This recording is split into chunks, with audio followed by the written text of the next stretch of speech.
नमस्ते दोस्तों, मैं संध्या आप सबको यूट्यूब चैनल में स्वागत करती हूँ। तो आज मैं यूजीसी नेट में जो फर्स्ट शिफ्ट में जो प्रश्न आया था 2020 में, उसका प्रश्न पत्र आप सबों के समस्त मैं लेके आई हूँ। तो आज का प्रश्न नंबर 1 है, हिंदी की लोक नाट्य शैलियों को प्रदेशों के साथ सुमेलित करना है।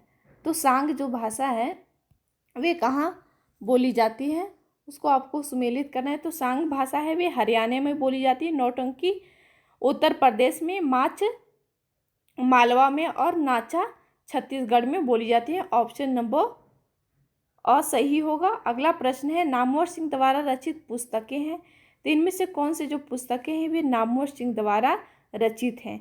तो ऑप्शन नंबर क और ग है वे नामवर सिंह द्वारा रचित पुस्तकें हैं। कहानी, नई कहानी, ये नामवर सिंह द्वारा रचित है। और ग में है इतिहास और आलोचना, ये नामवर सिंह द्वारा रचित पुस्तकें हैं। तो ऑप्शन नंबर द सही होगा। अगला प्रश्न है, जगदीश चंद्र द्वारा रचित उपन्यास है, तो जगदीश चंद्र द्वारा रचित उपन्यास कौन कौन सा है। तो धरती धन न अपना, ये जगदीश चंद्र माथुर द्वारा रचित उपन्यास है, जो हमारे सिलेबस में भी लगा हुआ है। और मुट्ठी भर कंकर, ये भी जगदीश चंद्र माथुर द्वारा रचित उपन्यास है। अगला प्रश्न है, निम्नलिखित में से कौन सी जो भाषा है वे आर्य भाषाओं में शामिल नहीं, इनमें से जो कौन सी जो भाषा है वे आर्य भाषाओं में शामिल नहीं है। तो तुर्की भाषा है वे आर्य भाषाओं में शामिल नहीं है। तो ये जो प्रश्न है वे प्रत्येक वर्ष प्रश्न आता ही आता है, तो आपको अच्छे से देखना है कि आर्य भाषा में कौन कौन सी भाषा शामिल है और तुर्की है वे किस भारतीय भाषाओं में शामिल है। आपको अच्छे से देखना है, क्योंकि एक प्रश्न इससे आएगा ही आएगा। अगला प्रश्न है जो कथन के साथ आपको सुमेलित करना है, समर्पण सगुण भक्ति का क्या मूल है, ये सही है। और भक्ति आंदोलन एकमात्र अद्वैतवाद से प्रभावित रहा है, ये कथन है वे गलत है। ऑप्शन नंबर स सही होगा। अगला प्रश्न है, बिंबवाद का संबंध निम्नलिखित में से किस आचार्य से। तो जो बिंबवाद का जो संबंध है वे किस आचार्य से है। तो एजरा पॉन्ड से है। ऑप्शन नंबर ब सही होगा। अगला प्रश्न है, निम्नलिखित में से दिनकर जो काव्य की विशेषता कौन सी, जो दिनकर की काव्य की विशेषता कौन सी है इनमें से। तो दिनकर की काव्य की विशेषता है जातिवादी व्यवस्था का विरोध और युद्ध का तात्विक चिंतन और शोषण का विरोध। ऑप्शन नंबर क और ग सही होगा। ऑप्शन नंबर ब सही है।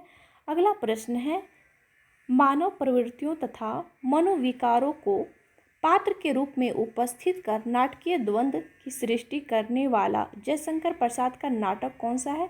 तो कामना, जयशंकर प्रसाद का जो नाटक है जो मानव प्रवृत्तियों और मनोविकारों के पात्र के रूप में उपस्थित किया गया है, तो ये कामना नाटक में। ऑप्शन नंबर ब सही होगा। अगला प्रश्न है, निर्मल वर्मा की जो कहानियों की दुनिया, तो निर्मल वर्मा की जो कहानी की दुनिया क्या थी।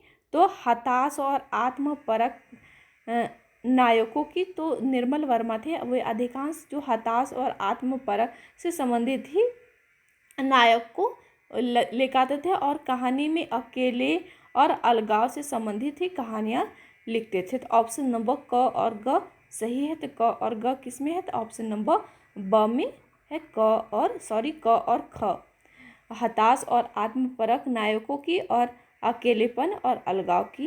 क और ख सही होगा। ऑप्शन नंबर ब सही है। अगला प्रश्न है, शरद जोशी द्वारा जो रचित निबंध है इनमें से कौन से जो शरद जोशी द्वारा रचित निबंध है। तो जीप पर सवार झिल्लियाँ शरद जोशी द्वारा रचित निबंध है।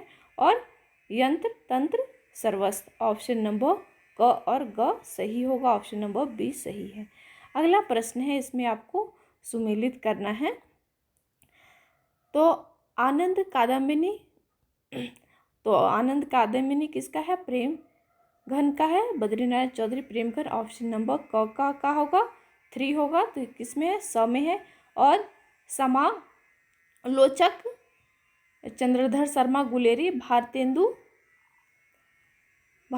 का राधा चरण गोस्वामी और सार सुधा निधि सदानंद मिश्र का।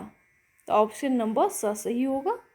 तो ये जितने भी प्रश्न हैं महत्वपूर्ण है, आपको ध्यान से अच्छे से देखना है। आज के लिए इतना ही। वीडियो इसी तरह से देखते रहिएगा। मैं यूजीसी नेट से संबंधित प्रश्न लेके आऊँगी। आज के लिए इतना ही।